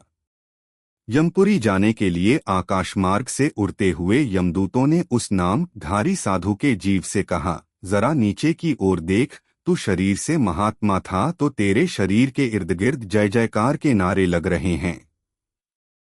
उस पर चंदन लेपा जा रहा है। मंदिर के पुजारी शंख और घड़ियाल के साथ उसकी आरती कर रहे हैं। गृहस्थी लोग पुष्पों की वर्षा कर रहे हैं। श्मशान में कितनी बड़ी चंदन की चिता तेरे अवशेष को जलाने के लिए तैयार की गई है। बस इतने में संतोष मान। आखिर तू तन से ही तो सन्यासी था, इसलिए तेरे तन का उचित आदर सत्कार हो गया। मन में तो तेरे ईर्ष्याद्वेष बसता था, भोग भोगने की वासना बनी रहती थी, इसलिए ऐसे जीव की जो गति होनी चाहिए उसे भोगने लिए अब तैयार हो जा। यमदूत फिर बोले, एक बार तू नीचे की ओर झांककर उस बेश्या का हाल भी देख ले। वहां पर नौकरों ने किस तरह लूट खसोट मचा रखी है। कोई कुछ लेकर भागा जा रहा है, कोई कुछ। उसके तन को मिट्टी देने की भी किसी को चिता नहीं है। और देख, उसके कपड़े किस तरह अस्तव्यस्त हो रहे हैं और उसके शव पर किस बुरी तरह से मक्खियां भिनभिना रही हैं।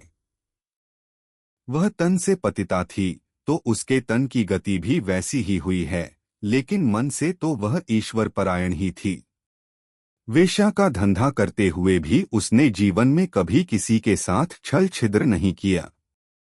किसी के प्रति उसके मन में रागद्वेष नहीं था, इसलिए उसकी आत्मा सीधी विष्णुलोक में गई है। साधु के जीव को अब सारी बात समझ में आ गई कि पुण्यफल केवल स्थूल कर्मों से नहीं मिलता, बल्कि उसके लिए आत्मशुद्धि की आवश्यकता है। संसार में रहते हुए जो कुछ करे वह निर्लिप्त भाव से करना चाहिए। महात्मा परशुराम जी के शब्दों में वहनी हरे वसन को नीर रह अलीपी सूखे चीर की तरह। 10वीं कहानी तृष्णा और संतोष। एक सेठ था। अतुल संपत्ति थी उसके पास। जगह जगह उसकी हवेलियां, कोठियां और बाग बगीचे आदि थे। कारोबार भी खूब फैला हुआ था। वर्मा और चीन तक उसके अपने कार्यालय थे तथा आढ़त तो देश विदेश में सर्वत्र ही थी। धन की जो 3 गतियां बताई जाती हैं, यानी दान, भोग और नाश, उनमें 2 नंबर में सेठ के धन का उपयोग या दुरुपयोग, जो भी कहो, होता था। महल मालिया, बाग बगीचे तथा नौकर चाकर अनेक थे। सेठ ने विवाह भी कई कर रखे थे और उसकी हर एक पत्नी के लिए अलग अलग महल में सारी सुख सामग्री मौजूद थी। बुढ़ापा न आवे तथा भोग भोगने की शक्ति क्षीण न हो, इसके लिए उसने अनेक वैद्य अपने पास रख छोड़े थे और उनकी सलाह से वह भांति भांति के रस, धातु, भस्म आदि कीमती दवाओं का सेवन करता रहता था। लेकिन इस तरह बुढ़ापा टले तो कितने दिन टले। भोगों से तृप्ति तो कभी होती नहीं। आग में जितना घी डालो उतना ही वह प्रज्वलित होगी। जोर से चलने वाली आंधी तो गहन वन में लगी हुई दावाग्नि को और प्रज्वलित ही करेगी। यही बात भोग भोगने के बारे में लागू होती है। प्रकृति के अनुसार बुढ़ापा तो आना ही था। सेठ का तो भर्तृहरि के शब्दों में यह हाल हो गया कि भोगा न भुगता वयमेव भुगता है। इतना बन होने पर भी धन से सेठ का मन नहीं भरा था। सेठ की ही क्यों, किसी भी अज्ञानी मनुष्य की धन से तृप्ति कभी नहीं होती। महावीर स्वामी ने इच्छासु आगास समा आनंतिथे कहा है, यानी तृष्णा आकाश के समान अनंत है। सेठ तो यही सोचता रहता कि अगली पीढ़ी का क्या होगा और उससे अगली पीढ़ी का क्या। सोचते सोचते वह 7 पीढ़ी का हिसाब लगा लेता और जब हिसाब के अनुसार सेठ को यह लगता कि अमुक पीढ़ी में जाकर तो यह सारा धन खत्म हो जाएगा, तब वह उदास हो जाता। सेठ का यह हाल हुआ कि तृष्णा न जीर्णा वयमेव जीर्णा। जिस नगर में सेठ रहता था वहां एक बार एक ज्ञानी महात्मा का आगमन हुआ। सेठ ने उनकी प्रशंसा सुनी तो सोचा एक दिन उनके पास चलना चाहिए। देखें महाराज की कृपा हो जाए और वह अटूट संपत्ति दे दें तो मन को शांति हो, नहीं तो आजकल मन बहुत ही उद्विग्न रहने लगा है। सेठ महात्मा जी के पास पहुंचा और प्रणाम करके बैठ गया। ज्ञानी महाराज का उपदेश खत्म हुआ और सब लोग अपने अपने घर चले गए। तब एकांत देखकर सेठ ने महाराज को पुनः प्रणाम किया और अपनी इच्छा कह सुनाई। महाराज ने कहा, तुम चाहते हो वैसा ही हो जाएगा, लेकिन तुम्हें एक काम करना होगा। सेठ ने पूछा, महात्मा जी बताइए वह काम क्या है। ज्ञानी महाराज ने कहा, तुम्हारे घर के नजदीक ही एक टूटी सी झोंपड़ी है। उसमें सास बहू 2 कुलीन और भगवत भक्त स्त्रियां रहती हैं। तुम स्वयं प्रातःकाल एक थाली में दोनों के खाने जितना आटा दाल ले जाकर उन्हें दे आना। ऐसा करने से तुम जो अटूट संपत्ति चाहते हो वह तुम्हें मिल जाएगी। उस संपत्ति का अंत कभी नहीं होगा। सेठ तो निहाल हो गया और अपने घर चला आया। रात को सेठ को नींद नहीं आई। सारी रात बैठा रहा और यह जपता रहा कि किसी तरह जल्दी से दिन उगे और वह ब्राह्मणी को सीधा देकर आवे। कितने बड़े रोग की महाराज ने कितनी सस्ती दवा बता दी। सेठ को रात भर बहुत बेसब्री रही। उसे लगा जैसे आज की रात तो पहाड़ जितनी बड़ी हो गई है।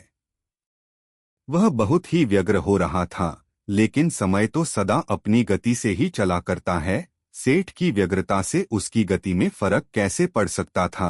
आखिर दिन निकला और सेठ शौचादि से निवृत्त होकर जल्दी से जल्दी स्नानादि करके आटे दाल की थाली लिए हुए ब्राह्मणी के घर पहुंचा। सेठ ने वहां जाकर देखा कि सास तो पूजा में बैठी है और बहू बुहारी झाड़ी लीपना पोतना आदि कर रही है।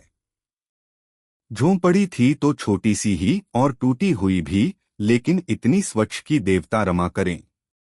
झोंपड़ी के बीच में लहलहाता हुआ घनासा तुलसी का एक बिरवा लगा हुआ था, जिसकी पूजा परिक्रमा करके वहां दीपक जलाया हुआ था।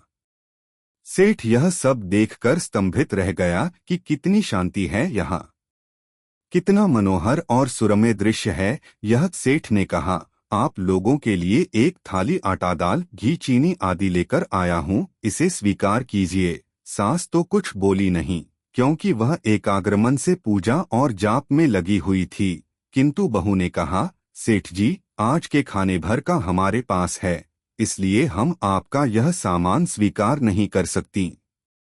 सेठ ने कहा, तो इससे क्या हुआ, कल काम आ जाएगा। बहू ने कहा, हम लोग कल के लिए कभी संग्रह परिग्रह नहीं करती, भगवान पर विश्वास रखते हैं, इसलिए कल की चिंता नहीं करती। वह अपने आप ही नित्य खाने को भेज देता है। सूर्यनारायण के प्रताप से कोई प्राणी भूखा नहीं सोता, हर प्राणी को उसकी जरूरत के अनुसार मिल जाता है। कीड़ी को कण और हाथी को मण। सुनकर सेठ दिमूढ़ हो गया कि अरे, एक तो ये लोग हैं कि कल के खाने की चिंता नहीं करते, और एक तुम हो कि इतनी बड़ी संपत्ति है फिर भी धाप नहीं। सेठ की आंखें खुली की खुली रह गईं। सचमुच ही उसे तो अब सच्चा धन, सच्ची और अटूट संपत्ति प्राप्ति हो गई थी, यानी संतोष धन। संतोष की महिमा मनु महाराज ने भी अपनी लिखी मनुस्मृति में गाई है। यह ग्रंथ आज से 2200 वर्ष पहले हिमालय की शीतल गोद में मनाली नामक नगरी में लिखा गया था। इसमें 12 अध्याय हैं। चौथे अध्याय में संतोष की इतनी प्रशंसा की गई है जितनी 11वें अध्याय में तप की। अपने यहाँ भी कहा है, गोधन, गजधन, वाजधन और रतन धन खान। जब मिली है संतोष धन, सब धन धूरी समान। ज्ञानी महाराज ने सेठ को सचमुच ही अशेष संपत्ति दे दी थी। 11वीं कहानी, बदलती नैतिक मान्यताएं। एक राजा था। वह बहुत ही उदार स्वभाव का, न्यायप्रिय और प्रजावत्सल था। उसके राज्य में प्रजा की सुख सुविधा के लिए जगह जगह कुएं, तालाब, वावड़ी, पाठशालाएं, दवाखाने, अस्पताल, पक्की सड़कें और धर्मशालाएं बनी हुई थीं। वाणिज्य व्यापार के लिए हाट बाजारों की अच्छो व्यवस्था थी। लोग सुखी थे। कोई भी चोर अपराधी बिना सजा पाए बचकर न निकल जाए, इसके लिए पुलिस, थाने, अदालत आदि का तथा वकील बैरिस्टरों का समुचित प्रबंध था। एक बार राजा को इस बात का अभिमान हुआ कि मैं कितनी दक्षता पूर्वक इस राज्य का संचालन कर रहा हूँ, जिसके फलस्वरूप अपना राज्य कितना अच्छा चल रहा है। दूर दूर तक इस राज्य की ख्याति है। अपनी फौजी व्यवस्था भी कितनी सुगठित है कि कोई दूसरा राज्य अपनी तरफ ललचाई आंखों से देख भी नहीं सकता। कुछ दिन तो राजा ने अपने अभिमान की बात किसी से कही नहीं, लेकिन आखिर एक दिन भरे दरबार में लोगों से पूछ बैठा, आप लोग तथा प्रजा के दूसरे सारे लोग यहाँ की राज्य व्यवस्था से संतुष्ट हैं न? देश विदेश में अपनी राज्य व्यवस्था की कैसी साख है? सभी दरबारियों ने एक स्वर से कहा, हुजूर के राज्य में प्रजा की सुख सुविधा की जैसी सुव्यवस्था है, वैसी दूर दूर तक दूसरे किसी राज्य में नहीं है। सभी लोग सुखी और संतुष्ट हैं। महाराज की जय जयकार दूर दूर तक हो रही है। राजा अपनी बड़ाई की बात सुनकर खुश तो बहुत हुआ, लेकिन फिर एक प्रश्न और पूछा, मेरे पिता का राज्य कैसा था और मेरे पितामह का कैसा था? दरबारियों ने कहा, महाराज, आप स्वयं काफी वृद्ध हो चले हैं, शहर में तो शायद ही कोई आदमी हो जिसने आपके पिता या पितामह का राज्य देखा हो। लेकिन हाँ, अपने नगर के पश्चिम में जो पहाड़ी है, उस पर एक साधु महाराज रहते हैं। उनकी उम्र अवश्य काफी बड़ी है। वह पूरे बीतरागी हैं, कभी किसी से कुछ चाहते नहीं। उन साधु महाराज ने आपके पिता का राज्य भी देखा है और पितामह का भी। आप चाहें तो उनके पास चलकर तुलनात्मक जानकारी कर सकते हैं। राजा अपने मंत्री तथा कुछ चुने हुए दरबारियों को साथ लेकर महात्मा के पास पहाड़ी पर गया। महात्मा जी ध्यानावस्था में बैठे थे। राजा खड़ा रहा। थोड़ी देर के बाद महात्मा जी की आंख खुली। राजा ने तथा दूसरे लोगों ने दंडवत प्रणाम किया। राजा ने कहा, महाराज, आपने मेरे पिता का राज्य भी देखा है और मेरे पितामह का भी। मुझसे प्रजा की जैसी सेवा वन पड़ती है, वह भी आपके सामने है। मैं आपके श्रीमुख से तीनों राज्यों का तुलनात्मक विवेचन सुनने आया हूँ। महात्मा जी ने कहा, मैं तुम्हें एक घटना सुनाता हूँ जिसका संबंध तीनों राज्यों से है। यह घटना सुनकर तुम स्वयं निर्णय कर सकते हो कि किसका राज्य कितना अच्छा था। राजा ने कहा, महाराज, अवश्य सुनाइए। राजन, तुम्हारे दादा के राज्य में एक किसान के पास कुछ जमीन थी। उसके घर में दूसरा कोई आदमी खेती में मदद करने वाला नहीं था। अतः उस किसान ने अपनी जमीन दूसरे किसी किसान को खेती करने के लिए दे रखी थी। उन दिनों अधबंटाई या मालगुजारी की प्रथा नहीं थी, सो वह अपने खाने भर का अनाज और आवश्यकता के अनुसार दूसरी कुछ वस्तुएं उससे ले लिया करता था। अकेला आदमी होने के कारण खेती तो पार नहीं पाड़ सकता था, लेकिन उन दिनों कोई आदमी आलसी और प्रमादी नहीं था। अतः वह किसान अपनी जमीन खेती के लिए दूसरे को दिए हुए तो था, किंतु फिर भी जितनी वन पड़ती थी अपने परिश्रम से उत्सकी मदद कर दिया करता था। एक दिन की बात कि वह दूसरा किसान जब जमीन जोत रहा था तो उसके हल की नोक किसी सख्त चीज से टकराई। बैल रोककर उसने जमीन को थोड़ा सा खोदा तो उससे अफियों से भरा हुआ एक कलश निकला। वह सहज भाव से उस स्वर्णकलश को लेकर पहले किसान के पास गया और बोला, तुम्हारी जमीन में से यह कलश निकला है, इसे तुम्हें सौंपने आया हूं। पहले किसान ने कहा, तुम भी कैसी भोली भाली बातें करते हो, मैं जमीन तुम्हें दे चुका। जमीन में जो कुछ निकले वह तुम्हारा, चाहे अनाज हो चाहे अशर्फी। उन दोनों में आपस में काफी वाद विवाद हुआ, पर कोई भी उस कलश को ग्रहण करने को तैयार नहीं हुआ। आखिरकार उन्होंने फैसला किया कि राजा के पास चलकर यह कलश उन्हें सौंप देना चाहिए। वे इसे अपने खजाने में रख लें। दोनों किसान आपके पितामह के पास आए और बोले, महाराज, यह स्वर्णघट आपकी भूमि में से निकला है, आप इसे ग्रहण करें। राजा ने कहा, तुम दोनों ही कितने नासमझ हो। राज्य जमीन दे चुका, अब उसमें जो कुछ निकले वह किसान का। राज्य का उस पर क्या हक हो सकता है। आप दोनों में से जिसका भी हक हो वह इसे रख ले। दोनों किसान निराश हुए और आखिर यही तय हुआ कि जिस जमीन से यह निकला है, प्राप्त हुआ है, उसी में वापस गाड़ दिया जाए, और ऐसा ही किया गया। राजा ने सुनकर कहा, महात्मन, ऐसा क्यों किया गया। धन का सदुपयोग हो सकता था, पाठशाला वगैरह खुलवाई जा सकती थीं, औषधालय, अस्पताल बनवाए जा सकते थे, गरीब लोगों को उनके जीवन निर्वाह के लिए मदद दी जा सकती थी। महात्मा मुस्कराए और बोले, राजन, उन दिनों विद्या मोल नहीं बिकती थी, वैद्य लोग नौकरी नहीं करते थे, दान कोई नहीं लेता था, सभी अपने अपने परिश्रम की कमाई खाते थे। सुनकर राजा चुप हो गया। साधु ने कथा फिर आगे बढ़ाई, समय की गति के अनुसार जो जन्मता है वह मरता है ही। इस नियम के अनुसार समय आने पर आपके पितामह का देहांत हो गया और आपके पिता गद्दों पर बैठे। साथ ही वे दोनों किसान भी वैकुंठवासी हुए। दोनों किसानों के लड़के बड़े हुए। उस बीच नैतिक मान्यताओं में थोड़ा थोड़ा ह्रास आ गया था, इसलिए जमीन के मालिक के लड़के के मन में यह बात आई कि पिताजी को जो स्वर्णकलश देने के लिए फलां किसान आया था वह ठीक ही आया था। जमीन उसे खेती करने के लिए दी गई थी। जमीन से फसल उगे वह उसकी, लेकिन जमीन के भीतर का धन उसका कैसे हुआ। पिताजी ने वह धन लेने से इनकार करके भूल की थी। यह सोचकर वह गया दूसरे किसान पुत्र के पास और बोला, भैया, जो स्वर्णघट तुम्हारा बाप मेरे बाप को देने गया था वह ठीक ही गया था। जमीन तो तुम्हें केवल खेती करने के लिए ही दी गई थी, आथ मेरे बाप ने उस धन को ग्रहण करने से इनकार करके भूल की थी। मैं उस भूल को सुधारने आया हूं। जो किसान जमीन जोतता था उसके मन में भी यह बात आ चुकी थी कि मेरा बाप कितना भोला और नासमझ था कि अपने खेत में निकला हुआ धन दूसरे को देने गया था। जब जमीन अपने को बता दी गई तो उसमें चाहे जो निकले वह अपना है।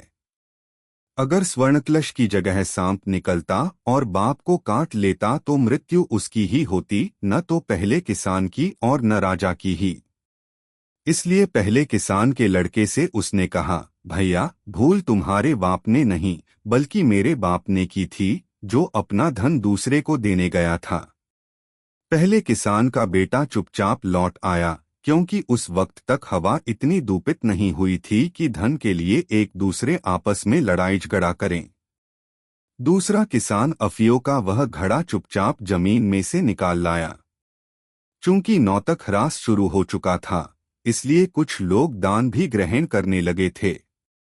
आठ किसान के बेटे ने नगर के कुछ लोगों को पक्ष में करने के लिए थोड़ा धन इधर उधर बांटने में खर्च कर दिया और मौज से रहने लगा। यह तो हुई दो किसानों की बात। इधर आपके पिताजी के मन में भी लोभ समाया कि जमीन के भीतर का धन तो राज्य का ही होता है, वह किसान का कैसे हुआ।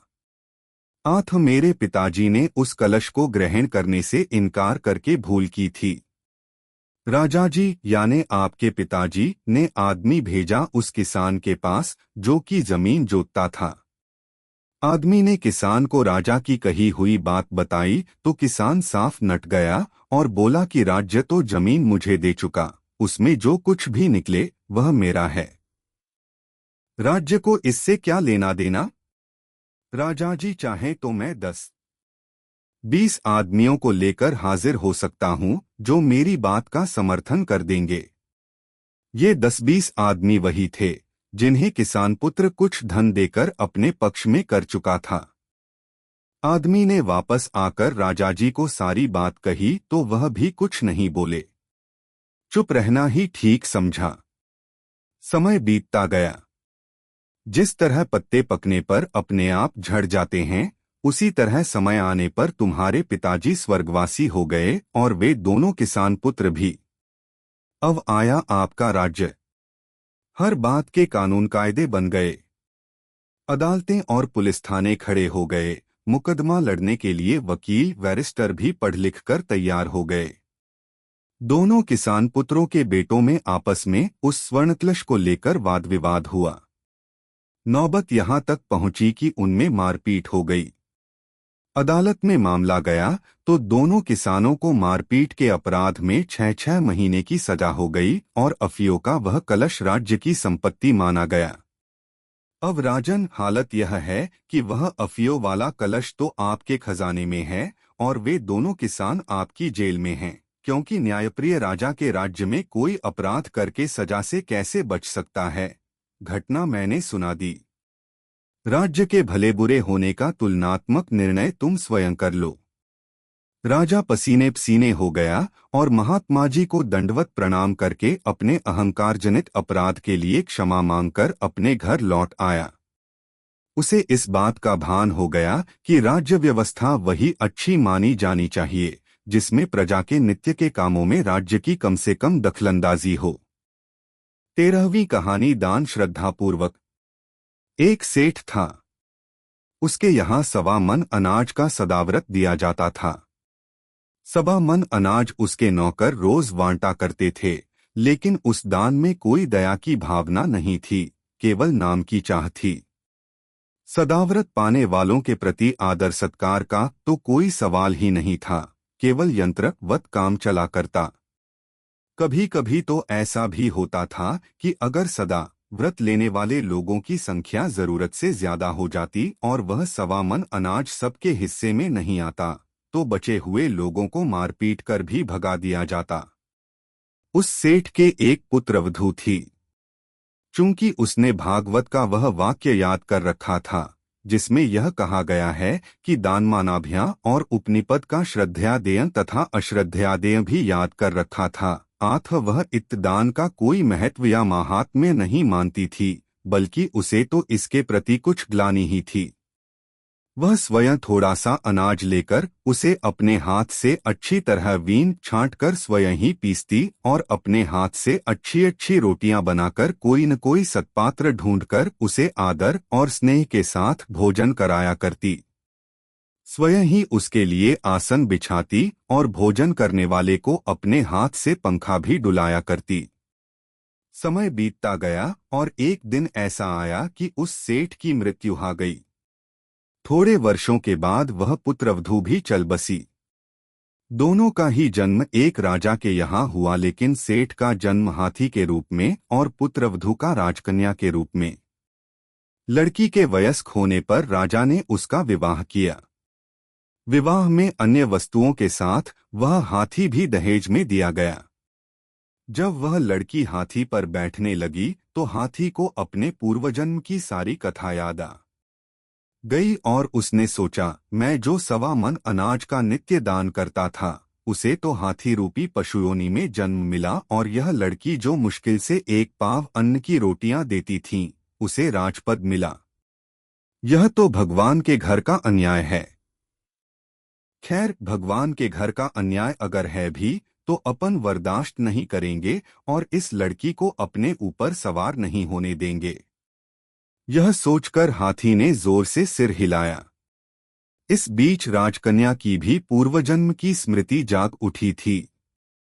आथ अब उसके लिए हाथी की पीठ पर चढ़ने का तो सवाल ही नहीं रह गया था। उसने अपनी सवारी के लिए एक सोनल रथ मंगा लिया, लेकिन उसने हाथी के कान में इतना आवश्यक कह दिया, जो हुआ उसे आप भगवान के घर का अन्याय कैसे मानते हैं? आप 1.25 मन अनाज रोज बांटते थे, तो आपको 1.25 मन ही मिल भी रहा है, कम थोड़े ही मिल रहा है, और मैं अगर 1 पाव देती थी तो मुझे 1 पाव से ज्यादा मिलता भी कहाँ है। फर्क इतना ही है कि आप जिस भावना से और जिस पद्धति से अनाज बांटते थे, उसकी तरह आपको मिल रहा है, और मैं जिस सम्मान और भावना से दिया करती थी, मुझे उसी सम्मान के साथ मिल रहा है। हाथी के अंतर्चक्षु खुल गए और वह शांत हो गया। राजा की कन्या उस हाथी को अपने साथ लेती गई और जीवन भर उससे किसी तरह का परिश्रम का काम नहीं लिया।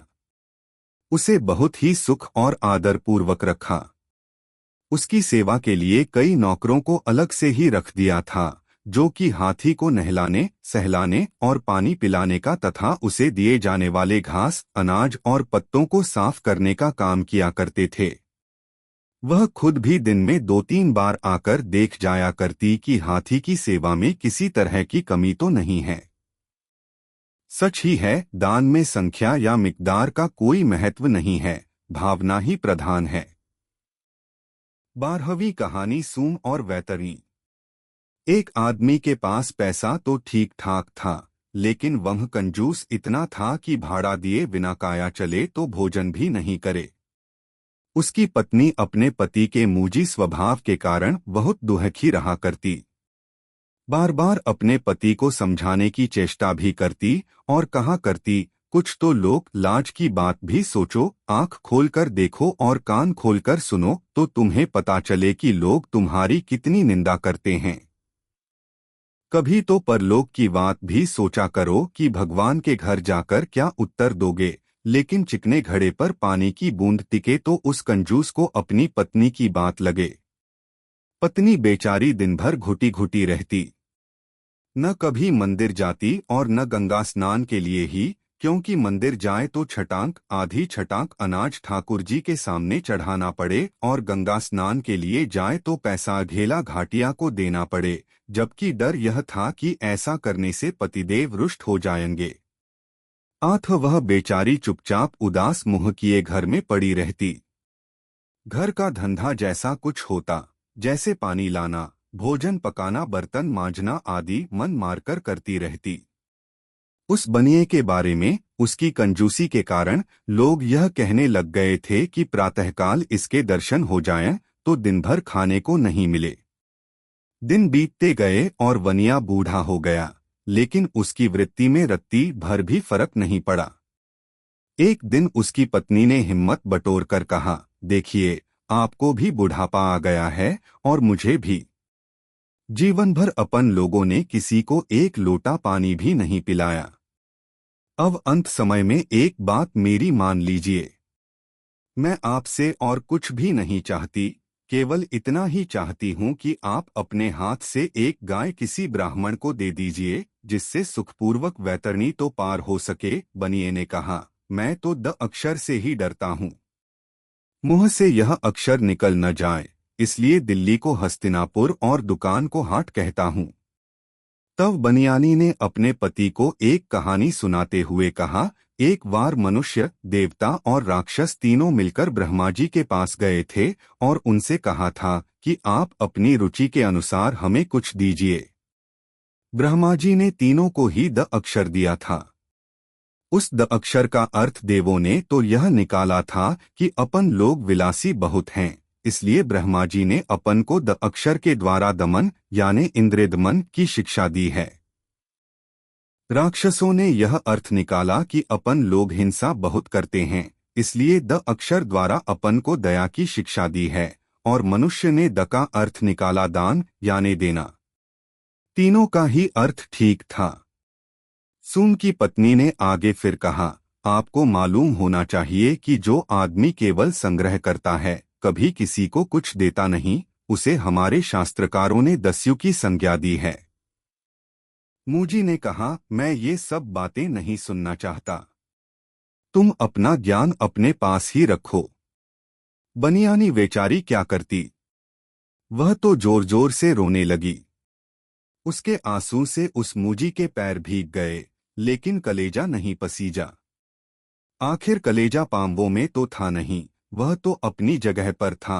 अतः पांवों पर पड़े आंसुओं से कलेजा पसीजता भी तो कैसे पसीजता। क्रोध होकर बनियानी तो अपने धंधे में लग गई और वनिया चला गया अपनी हाट पर।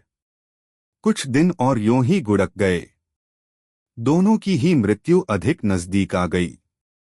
वनियानी ने एक तरकीब सोची। उसके पास सोने की 2 चूड़ियां थीं। अपने पति से लुक छिपकर उसने एक सुनार को बुलाया और बोली कि इसकी एक छोटी सी गाय बनाकर ला दो। सुनार गाय बनाकर लाया तो उसने उसके ऊपर खूब मोटी मोटी मिट्टी थपेड़ दी और उसे मिट्टी का गाय का रूप दे दिया। उसके बाद वह पड़ोस में ही रहने वाले एक ब्राह्मण को बुलाकर एकांत में बोली, मेरा पति तुम्हें एक गाय देगा। वह यूं तो ऊपर से मिट्टी की है, लेकिन उसके भीतर छोटी सी एक सोने की गाय निकलेगी। आथ तुम उस गाय का दान स्वीकार कर लेना। ब्राह्मण को उसकी बात का विश्वास हो गया और वह मान गया। कुछ दिन बीच में देकर वनियानी ने पति से कहा, मैंने एक युक्ति विचारी है जिसमें आपका एक भी पैसा खर्च नहीं होगा और मुझे संतोष हो जाएगा। मैं अपने हाथ से मिट्टी की एक गाय तैयार कर देती हूँ, उसे आप किसी ब्राह्मण को दे दीजिए। वनिये कहा, भला मिट्टी की गाय कोई क्यों लेने लगा। पत्नी ने कहा, यह काम मेरे जिम्मे रहा, मैं किसी न किसी को राजी कर लूंगी। इस पर बनिये ने अनिच्छापूर्वक स्वीकृति दे दी। 2-4 दिन बीतने पर बनियानी ने अपनी वह मिट्टी थपेड़ी हुई सोने की गाय आंगन में लाकर खड़ी कर दी और उस ब्राह्मण को बुलाकर अपने पति से बोली कि इन्हें आप यह गाय दान कर दीजिए।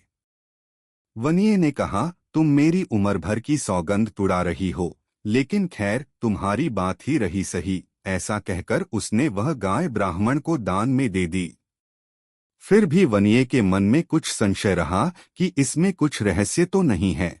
आथ उसने ब्राह्मण से पूछा, महाराज, आपने मिट्टी की गाय लेना स्वीकार क्यों किया? यह आपके क्या काम आएगी? ब्राह्मण ने कहा, जजमान, जो मीठा खाता है वही खट्टा भी खाता है। असली गाय जब हम लोगों को ही मिलती है, अब एक बार मिट्टी की गाय लेने का काम पड़ गया है तो इसको लेने दूसरा कौन आएगा? दान लेना देना तो ब्राह्मण का धर्म है। ब्राह्मण की यह बात सुनकर बनिये को विश्वास हो गया कि रहस्य कुछ भी नहीं है। फिर भी उसके मन में यह कसक तो बनी ही रही कि अपनी सौगंध टूट गई। ब्राह्मण उस गाय को लेकर अपने घर चला गया। बनिये ने अपनी पत्नी से पूछा कि क्यों, अब तो तुम खुश हो न? बनियानी थोड़ी मुल्की और बनिया मन में कसक लिए अपनी हाट पर चला गया। घर जाकर ब्राह्मण ने मिट्टी धोई तो सचमुच ही भीतर से सोने की छोटी सी गाय निकली, जिसे पाकर वह संतुष्ट हो गया। नीति के नियमानुसार हर व्यक्ति की मृत्यु एक न एक दिन होती ही है। उस बनिये को भी एक दिन मृत्यु ने आ दबोचा। वह मरकर वैतरणी पर पहुंचा तो एक मिट्टी की गाय उसके सामने खड़ी थी। वनिये ने वैतरणी पार करने के लिए गाय की पूंछ पकड़ी। गाय आगे बढ़ी, लेकिन थोड़ी ही दूर जाने पर मिट्टी तो सारी गलगल कर उतर गई और उसे सोने की गाय दिखाई पड़ी। देखते ही बनिये के तो होश उड़ गए। पागल की तरह अपनी पत्नी को गालियां देने लगा। दोनों हाथ ऊंचे करके चिल्लाता हुआ बोला, हाय, कुलच्छिनी ने दगा करके मुझे डुबो दिया, मेरा सारा घर लुटा दिया। ऐसा कहकर वनिये ने जब अपने हाथ नीचे किए तब तक वह गाय कुछ आगे निकल चुकी थी। अब बनिये का हाथ गाय की पूंछ तक नहीं पहुंच सकता था। आथ वह वहां का वहां ही खड़ा रह गया।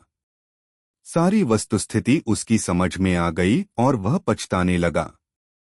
लेकिन अब पछताने से क्या हो सकता था? उस दिन से आज तक वह वनिया वहीं वैतरणी के बीच में खड़ा है और खड़ा खड़ा पार जाने वाले दूसरे लोगों को अपनी दुख गाथा सुनाता रहता है। इस कहानी के पाठकों में से अगर किसी को उस वन्य पर दया आ जाए और वह अपने जीवन में एक की जगह 2 गायें ब्राह्मण को दे दे और वह वैतरणी पार करते समय एक गाय की पूंछ उस वन्य को थमा दे, तो बेचारा वह भी पार हो सकता है, नहीं तो पता नहीं कब तक वहीं खड़ा खड़ा वैतरणी पार करने वाले दूसरे लोगों से अपनी दुख गाथा कहता रहेगा और साथ ही द अक्षर की महिमा और महात्म्य का भी बखान करता रहेगा, जिस द अक्षर से वह जीवन भर इतना कतराता, डरता और बचता रहा था।